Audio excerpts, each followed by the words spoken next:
Imagine walking into an 1830s slave auction expecting the usual chaos.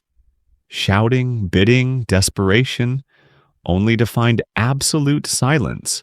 One man, the most handsome slave on the block, standing alone, and not a single person willing to raise a hand. That's when a wealthy plantation widow stepped forward, placed her bid, and unknowingly walked straight into a nightmare no one had dared to warn her about. Today, we uncover the chilling truth behind the man no one else would buy. Before we dive in, make sure you hit that subscribe button and tell me in the comments where in the world you're watching from. Your support helps these forgotten stories come to life. The humid air of Charleston hung heavy on August 17th, 1857. Inside the grand auction house on Chalmers Street, 200 spectators pressed shoulder to shoulder, their eyes fixed on the raised platform where human beings would be sold like cattle. But something was wrong that day. Something the crowd could feel in their bones. When Lot 47 was announced, the auctioneer's voice cracked. Just once. But it was enough. The man who walked onto that platform stood 6 feet tall, with shoulders broad enough to carry the weight of empires. His skin gleamed like polished mahogany under the afternoon light streaming through the windows. His face could have been carved by Michelangelo himself. High cheekbones, a strong jaw, eyes that seemed to hold entire universes behind them. He was, by any measure, the most physically perfect human being most in that room had ever seen, and no one would bid. The auctioneer started at $1,500, a bargain for a man in his prime, clearly strong, clearly capable of years of hard labor. The silence that followed was deafening. $1,400, the auctioneer dropped the price. Still nothing. $1,200. The crowd shifted, uncomfortable. Some men looked at their shoes. Others found sudden interest in the ceiling beams. $1,000 for this fine specimen. Finally, one hand rose, then dropped just as quickly as if the man had been burned. In the third row, a woman sat perfectly still. Eleanor Ashford Whitmore, widow of Colonel Richard Whitmore, who had died 3 months prior, leaving her with Moss Oak Plantation and 3,000 acres of prime tobacco land. She wore black silk despite the heat. Her face was pale, her hands folded in her lap with the kind of stillness that comes from practiced restraint. She had attended the auction looking for field workers. She needed 20, maybe 25 strong bodies to save the harvest. The overseer had told her to buy quantity over quality. "Get them young and cheap," he'd said. But she couldn't take her eyes off the man on the platform. $800. The auctioneer's voice had taken on a desperate edge now. Surely someone... $2,000. Eleanor's voice cut through the room like a knife. Every head turned. The auctioneer blinked. "Ma'am?" "I said $2,000, American." A murmur rolled through the crowd. The man beside her, a plantation owner named Thaddeus Crane, leaned close. His breath smelled of tobacco and whiskey. "Mrs. Whitmore, you don't understand." "I understand numbers, Mr. Crane. $2,000 is my bid." "That man is cursed." Eleanor turned to look at him fully for the first time. "I don't believe in curses." "Then you're a fool." The auctioneer was sweating now, looking between Eleanor and the crowd, clearly hoping someone else would intervene. "Ma'am, perhaps you'd like to inspect the merchandise more closely before—" "I've seen enough. $2,000. Do we have an agreement?" The silence stretched. On the platform, the man's eyes found Eleanor's. For just a moment, something passed between them. Recognition? Warning? She couldn't say. Sold, the auctioneer finally said, bringing down his gavel with a crack that sounded like a gunshot. Lot 47 sold to Mrs. Eleanor Whitmore of Moss Oak Plantation for $2,000. As the crowd began to disperse, Eleanor noticed how they gave her a wide berth, how they whispered behind gloved hands, how some of the women made the sign of the cross. She paid in cash, counting out crisp bills while the auction house manager prepared the papers of sale.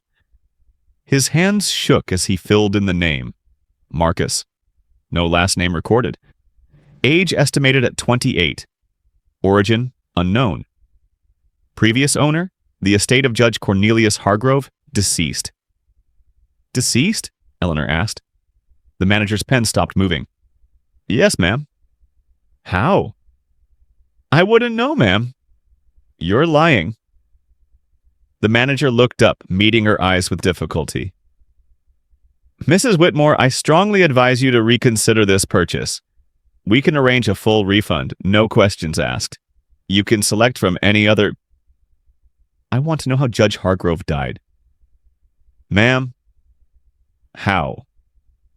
The manager set down his pen. When he spoke, his voice was barely above a whisper. They found him in his study. Perfectly healthy man, only 53 years old. The doctor said it was his heart, but... He trailed off. But what? But there wasn't a mark on him, Mrs. Whitmore, not a scratch. He just... stopped. They found him staring at nothing, mouth open like he'd seen something terrible. And Marcus was standing right there in the room when they broke down the door. Eleanor felt a chill run down her spine despite the heat. Standing where? In the corner, just standing there. Quiet. Hadn't moved to help, hadn't called for anyone. Just stood there watching. Perhaps he was afraid, perhaps he didn't know what to do. Perhaps. The manager didn't sound convinced. He pushed the papers across the desk. Sign here, ma'am, and may God have mercy on you. Eleanor signed. The wagon ride from Charleston to Moss Oak took 4 hours along dusty roads that cut through pine forests and past smaller plantations. Eleanor sat in front with her driver, a free black man named Samuel who had worked for the Whitmores for 30 years. Marcus sat in the back, chained at the ankles as was customary, though Eleanor had refused the wrist irons the auction house offered. Samuel hadn't said a word since they loaded Marcus into the wagon. His usual cheerful commentary about the weather, the crops, the neighbors, all of it died the moment he saw what Eleanor had purchased. You can speak freely, Samuel, Eleanor finally said as they passed the old Thornton place. I know you have thoughts. Samuel kept his eyes on the road. Not my place, ma'am. When has that ever stopped you before? A long pause. Then, that man shouldn't be at Moss Oak. Why? You ever hear about what happened at the Hargrove estate? Judge Hargrove died of heart failure. Yes, ma'am, 3 months after he bought Marcus. You know where Marcus came from before that? Eleanor waited. The Beaumont Plantation, up in Virginia. Marcus was there for 2 years. Mr. Beaumont died in his sleep. No explanation. Before that, Marcus was with a family in Maryland, the Chestersons. Mr. Chesterton fell from his horse. Broke his neck. Before that, Samuel. The Reynolds farm in Delaware. House fire. Mr. Reynolds didn't make it out. Eleanor turned to look at him fully. You're telling me that every man who has owned Marcus has died? Within 6 months, ma'am. Every single one. That's coincidence. 5 coincidences. People die, Samuel. Especially men in their middle years who work too hard and drink too much. Not like this, they don't. Eleanor glanced back at Marcus. He sat perfectly still, his face impassive, staring at the passing landscape as if he were alone in the world. Even chained, there was a dignity about him that seemed out of place. something almost regal. Has he ever harmed anyone directly? Eleanor asked. That's just it, ma'am. Not once. Never raised a hand at anyone. Never disobeyed an order. Every master said he was the perfect slave. Quiet, obedient, strong as an ox. And then they died. You think he's killing them somehow? I think death follows that man like a shadow. They rode in silence for another mile. The afternoon sun slanted through the trees, making patterns of light and dark across the road. Eleanor found herself thinking about her late husband, Richard, how he had died in his study, at his desk, papers spread before him. The doctor had said it was apoplexy, a stroke. He was only 46. Richard had been planning to attend an auction in Charleston the week before he died. He'd mentioned wanting to acquire some new workers for the fall planting. Eleanor wondered if he'd heard about Marcus, if he'd considered buying him. Mrs. Whitmore? Samuel's voice pulled her from her thoughts. Yes? If anything happens, if you need anything, you send for me. Day or night. You understand? Eleanor nodded, though she wasn't sure exactly what Samuel thought he could protect her from. As they approached Moss Oak, the sun was beginning its descent. The plantation spread before them like a painting. The main house with its white columns, the dependencies, the quarters, the fields stretching to the horizon. 3,000 acres that had been in the Whitmore family for 2 generations. All of it now Eleanor's responsibility. The overseer, a man named Cyrus Hatch, was waiting on the front portico. He was 40 years old, rail-thin, with a face like a hatchet, and eyes that never seemed to focus on anything directly. Richard had hired him 2 years ago against Eleanor's advice. She'd always found something disturbing about Hatch, though she couldn't articulate exactly what. When he saw Marcus in the back of the wagon, his face went white. Mrs. Whitmore, what have you done? I've acquired a new worker, Mr. Hatch. That's not just any worker, that's... I know who he is. Hatch came down the steps, his boots loud on the wood. Do you know what happened to the last 5 men who owned him? I've heard the stories. They're not stories, ma'am. They're facts. Documented facts. Then document this one too, Eleanor said crisply. Marcus will be working in the house. I need someone to help with the heavy lifting, moving furniture, repairs, that sort of thing. He'll stay in the carriage house. The carriage house? That's 30 feet from your bedroom window. Then I suppose I'll sleep soundly knowing I had strong arms nearby should I need protection. Hatch's face contorted. Protection? That man is the last thing that will protect you. That will be all, Mr. Hatch. Mrs. Whitmore, yet I said that will be all. Hatch stared at her for a long moment, then turned on his heel and stalked away toward the quarters. Eleanor watched him go, then nodded to Samuel. Help him down, please. Samuel climbed into the wagon bed and unlocked Marcus's ankle chains. Marcus stood his full height, impressive even in the confined space. He stepped down with a grace that seemed impossible for a man his size. Up close, Eleanor could see details she'd missed at the auction. A thin scar above his left eyebrow. Calluses on his hands that suggested years of hard labor. But his eyes, those were what caught her. They were intelligent, alert. They missed nothing. What's your full name? Eleanor asked. Marcus, ma'am. His voice was deep with an accent she couldn't place. Educated? How had a man with such a voice ended up in chains? Just Marcus? Yes, ma'am. Where were you born? For the first time, something flickered in those eyes. I don't remember, ma'am. You don't remember where you were born? No, ma'am. Eleanor studied him. There was something he wasn't saying, but she decided not to press. Not yet. Samuel will show you to the carriage house.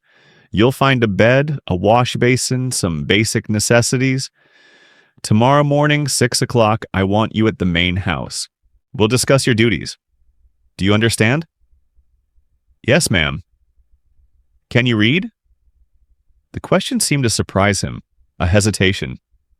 Then, yes, ma'am. Good, that will be useful. You're dismissed. Marcus nodded once, a slight bow that seemed more European than American, and followed Samuel toward the carriage house. Eleanor watched them go, aware of the windows of the main house behind her, aware that her house slaves were undoubtedly watching, aware that news of what she'd done would spread through the quarters before nightfall. And somewhere, in the back of her mind, a small voice whispered, "What have you done?" The house felt different that night. Eleanor couldn't say exactly how, but there was a charge in the air, a tension that made her skin prickle. She ate dinner alone in the dining room, served by Bessie, who had been the Whitmore house cook for 20 years. Bessie was 52 years old, heavy-set with gray threading through her hair. She had helped raise Richard from a boy and had been one of the few people to show Eleanor genuine kindness when she'd arrived at Moss Oak as a bride 12 years ago. "You want to tell me what you were thinking?" Bessie asked as she set down the soup course. Eleanor smiled despite herself. "Hello to you too, Bessie." "Don't you hello me, girl.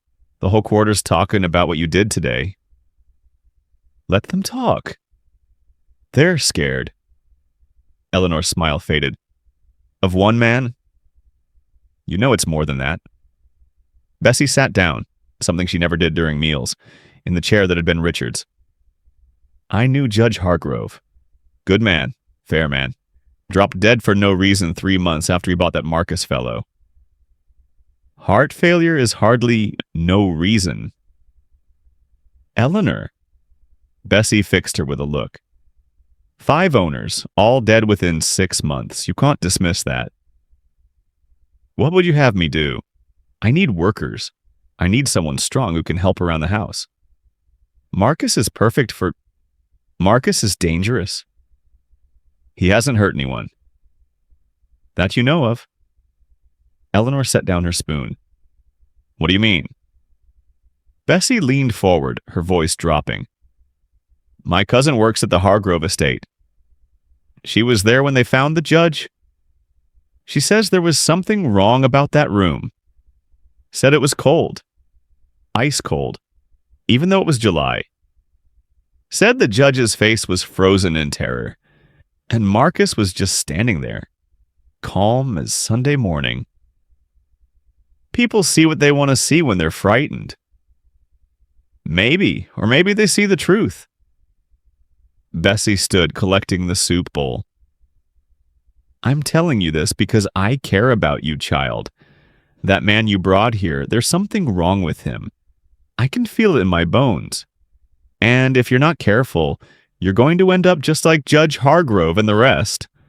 After Bessie left, Eleanor found herself unable to eat. She pushed back from the table and walked to the window, looking out across the grounds. The carriage house was dark except for a single candle flickering in the window of Marcus's room. What was he doing in there? Reading? Sleeping? Planning? Planning what? Eleanor shook her head, angry at herself for entertaining such thoughts. She was a rational woman, educated. She'd read Voltaire and Hume. She didn't believe in curses or supernatural forces. There had to be a logical explanation for the deaths of Marcus's previous owners. And yet, she thought about Richard dying alone in his study. How pale he'd looked when she found him. How his eyes had been wide open, staring at nothing. The doctor had attributed it to a stroke, but now Eleanor found herself wondering. Had Richard known about Marcus? Had he heard the stories? A knock at the door startled her from her thoughts. Come in." Hatch entered, his hat in his hands. He looked agitated, his usual cold composure cracked. "Mrs. Whitmore, I need to speak with you." "It's late, Mr. Hatch." "This can't wait." He closed the door behind him, something he'd never done before. "I've been making inquiries about our new acquisition." "Marcus?" "Yes, and what I've learned—" He paused, seeming to struggle for words. "Mrs. Whitmore, we need to sell him tomorrow. Tonight, if possible." "Don't be absurd." "I'm not being absurd. I'm being practical." Hatch moved closer, his voice intense. "Do you know what they called him at the Beaumont plantation? The Quiet Death. Do you know why?" Eleanor waited. "Because that's what he brings. Quiet death. No violence, no struggle, just a ending. The slaves at Beaumont were terrified of him. Said he could kill a man with a look. Said he came from somewhere dark, somewhere evil. Those are just slave superstitions." "Are they?" Hatch pulled a folded paper from his jacket. "I had a colleague send me this. It's a letter from the overseer at the Chesterton place in Maryland, written 3 weeks before Mr. Chesterton died." He handed it to Eleanor. She unfolded it, moving closer to the lamp to read. The handwriting was shaky, desperate. "I am writing to warn you about a slave called Marcus, whom you may encounter at auction. Do not purchase this man. I do not care how strong he is or how cheaply he is offered. There is something wrong with him. The other slaves refuse to work near him. They say he speaks to darkness. They say he has no shadow when the moon is full. I know how this sounds, but I have seen things I cannot explain. Things that make me fear for my immortal soul. Mr. Chesterton will not listen. He believes I am drunk or mad, but I am neither. I am afraid. If you have any wisdom, you will heed this warning and stay far away from—" The letter ended there as if the writer had been interrupted. Eleanor looked up at Hatch. "This proves nothing. It's the ranting of a frightened, superstitious man." That frightened, superstitious man was found dead 2 weeks after he wrote that letter. Hanged himself in the barn. The room suddenly felt colder. Eleanor folded the letter carefully, her hand steady though her mind was racing. "Mr. Hatch, I appreciate your concern, but I am not going to make business decisions based on ghost stories and coincidence. Marcus will remain here. He will work in the house under my direct supervision. If there is any trouble, any at all, we will address it then. Is that clear?" Hatch's jaw tightened. "You're making a mistake." "That's my prerogative as owner of this plantation." "Colonel Whitmore would never have—" "Colonel Whitmore is dead, Mr. Hatch. I am in charge now. And I will thank you to remember that." For a moment, something ugly flashed in Hatch's eyes. Then he nodded stiffly, replaced his hat, and left without another word. Eleanor stood alone in the dining room, the letter still in her hand. She should burn it. Forget about it. But instead she found herself reading it again. And again. He speaks to darkness. He has no shadow when the moon is full. Ridiculous. Impossible. And yet Eleanor found herself walking to the window again, looking out at the carriage house. The candle was still burning. As she watched, a shadow moved across the window. Marcus pacing, perhaps, or standing still, looking out at the main house just as she was looking at the carriage house. Looking at her. Eleanor let the curtain fall and turned away, but sleep did not come easily that night. Hour 4. The morning after Eleanor woke to someone screaming. She threw back the covers and rushed to her window, her nightgown billowing around her legs. Dawn was just breaking, the sky pale pink and gold. In the yard below, she could see a small crowd gathering near the quarters. More screaming than shouting. She dressed quickly, not bothering with stays or proper undergarments, just throwing on a day dress and shoving her feet into slippers. By the time she reached the yard, at least 30 people had gathered. Bessie pushed through the crowd when she saw Eleanor. Her face was ashen. "What's happened?" Eleanor demanded. "It's Mr. Hatch, ma'am. You need to see." The crowd parted.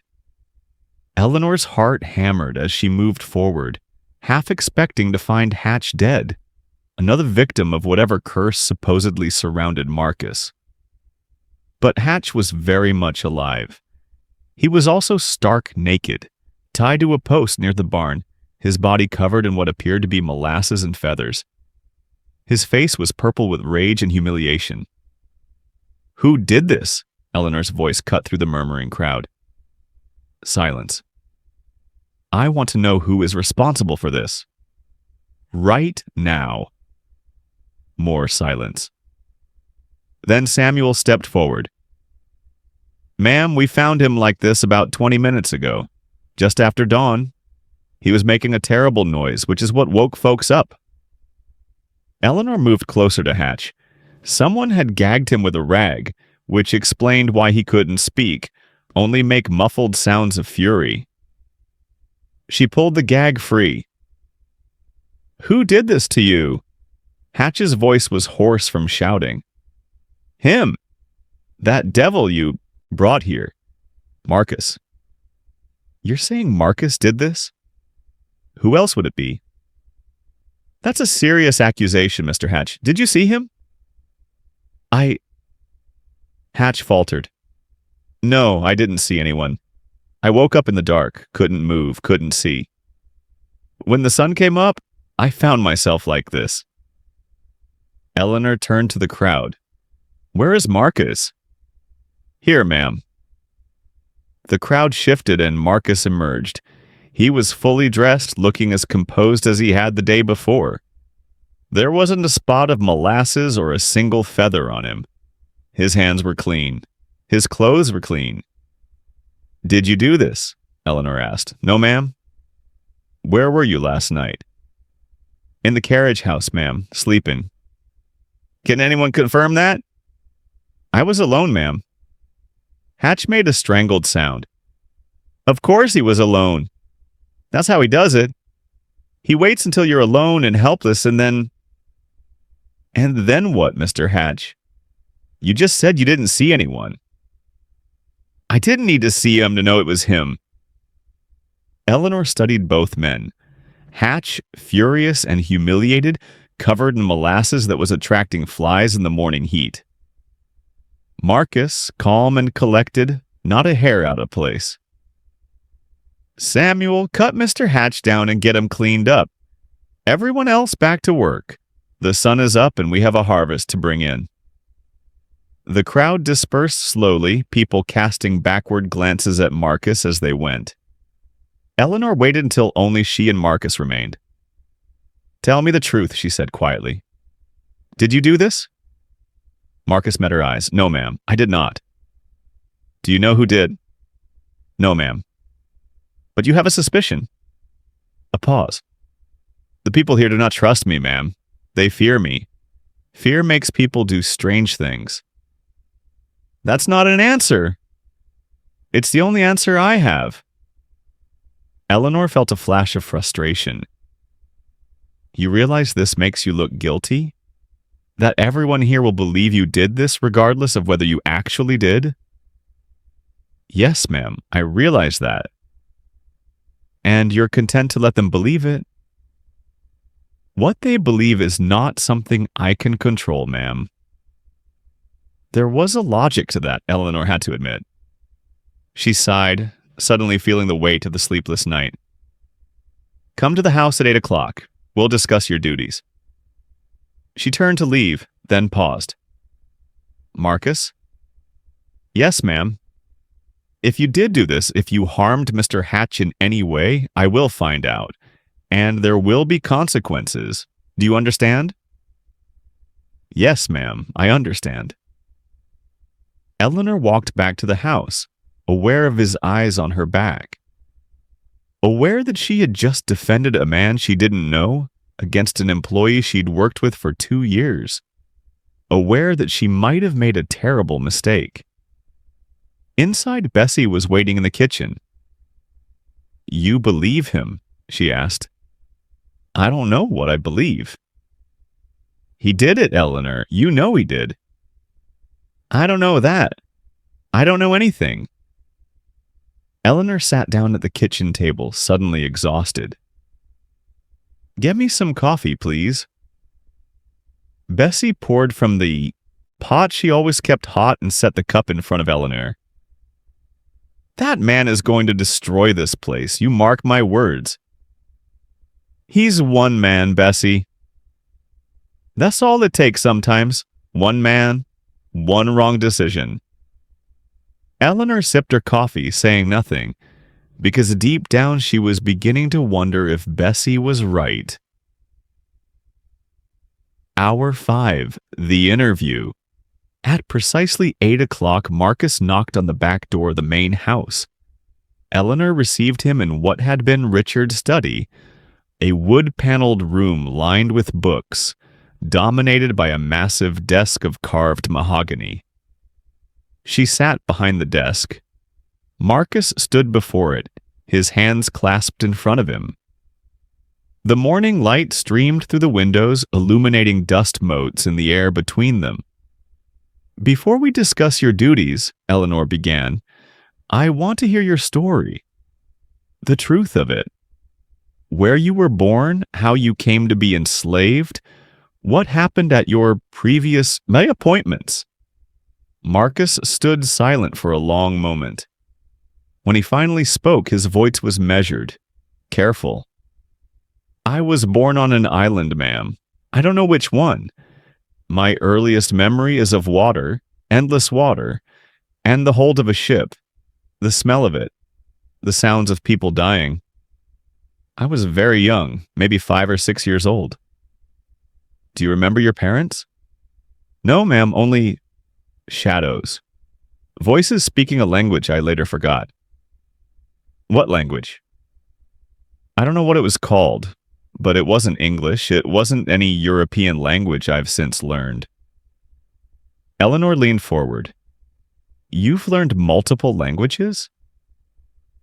"My first owner in America was a scholar, Professor Andrew Reynolds in Delaware. He taught languages at the university. He discovered that I could absorb them quickly. French, Latin, Greek.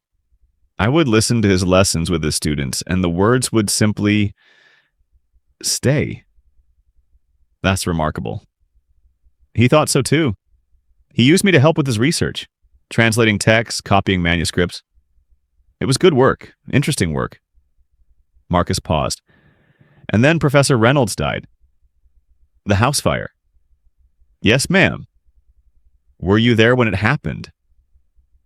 "I was outside, ma'am, in the garden. I heard the screaming. By the time I got inside, the flames had already consumed the east wing. Professor Reynolds was in his study, the one directly above where the fire started." "How did the fire start?" "They said it was a candle, knocked over during the night." "And you had nothing to do with it?" Marcus met her eyes directly. "I did not start that fire, ma'am." "But you didn't seem particularly grieved by Professor Reynolds' death." "I was property, ma'am. When you are property, you learn not to form attachments to your owners. It's safer that way." Eleanor considered this. There was a coldness in his words that troubled her, but she couldn't fault the logic. "Tell me about the Chestersons." Marcus's expression didn't change. "Mr. Chesterton was a farmer. Tobacco mostly. I worked in the fields for 2 years. He was a hard man. Quick with the whip. He died when his horse threw him during a hunt." "Were you there?" "No, ma'am. I was in the fields. 20 people saw me there when it happened." And the Beaumonts? Mr. Beaumont had a large plantation in Virginia. He bought me for the house, ma'am. I served at table, helped with guests, maintained the property. He died in his sleep. The doctor said it was his heart. You were in the house when it happened? I was in my quarters, ma'am, in the servants' wing. And Judge Hargrove? For the first time, something shifted in Marcus's expression, something Eleanor couldn't quite read. Judge Hargrove was different, Marcus said slowly. Different how? He was curious about me, about the stories that followed me. He would ask me questions late at night when everyone else was asleep. Strange questions. What kind of questions? About death, ma'am, about what I believed happened after, about whether I had ever seen anything beyond the natural world. Eleanor felt a chill despite the warmth of the room. And what did you tell him? I told him the truth, ma'am, that I had seen things I couldn't explain, things that frightened me. What things? Marcus hesitated. For the first time since she'd met him, he looked uncertain, vulnerable even. I see shadows, Mom, where no shadows should be. I hear whispers in empty rooms. I feel presences that others cannot feel. He paused. And sometimes, when I'm near someone who is about to die, I know it. I can feel it coming like a storm rolling in off the ocean. The room fell silent. Eleanor could hear her own heartbeat. Did you feel it with Judge Hargrove? She asked quietly. Yes, ma'am. Did you tell him? I tried to, ma'am. He wouldn't listen. He thought I was trying to frighten him. He laughed and told me I was superstitious. And 3 days later, he was dead. Yes, ma'am. Eleanor stood and walked to the window, her mind racing. Behind her, she could feel Marcus waiting, patient as stone. Why didn't you run? She finally asked. After the first death, after you realized what was happening, why didn't you escape? Where would I go, ma'am? I'm a slave, a runaway.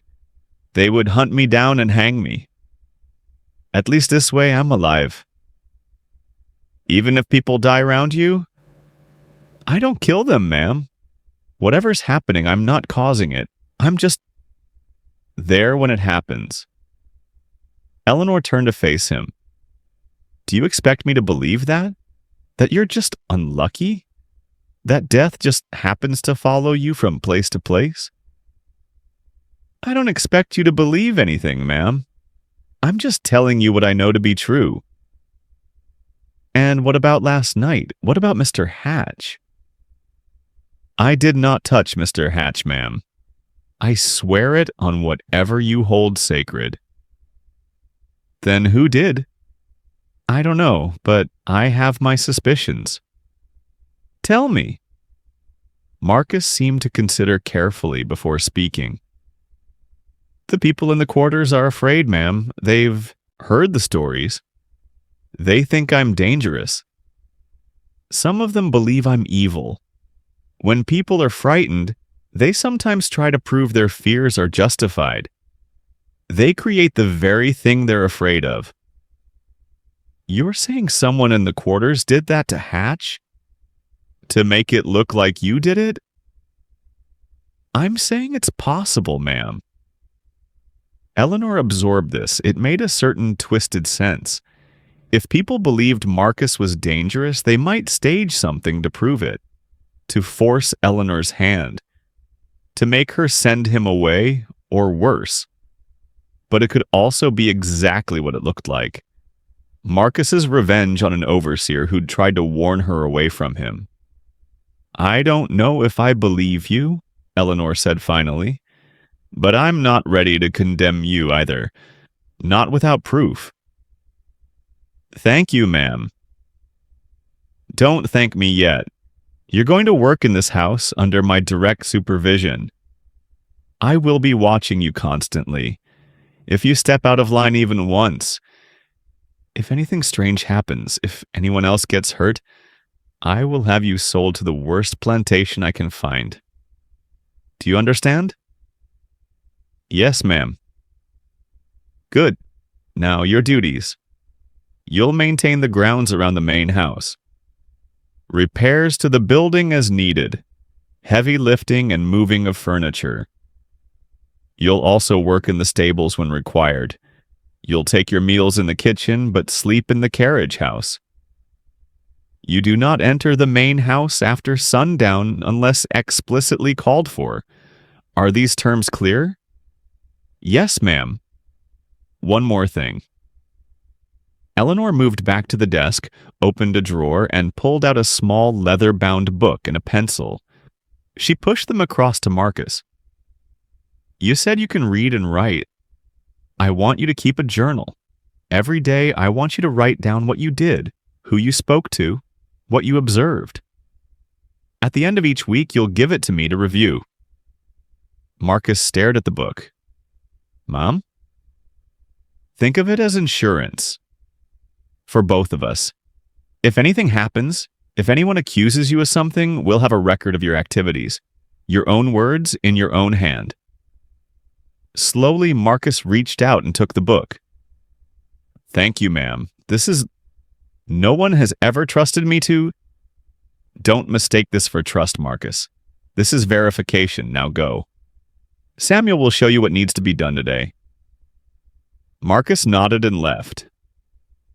Eleanor watched him go, then sank back into the chair behind Richard's desk. What was she doing? Keeping a man in her house who might be a murderer? Who might be cursed? Who might bring death to her door just as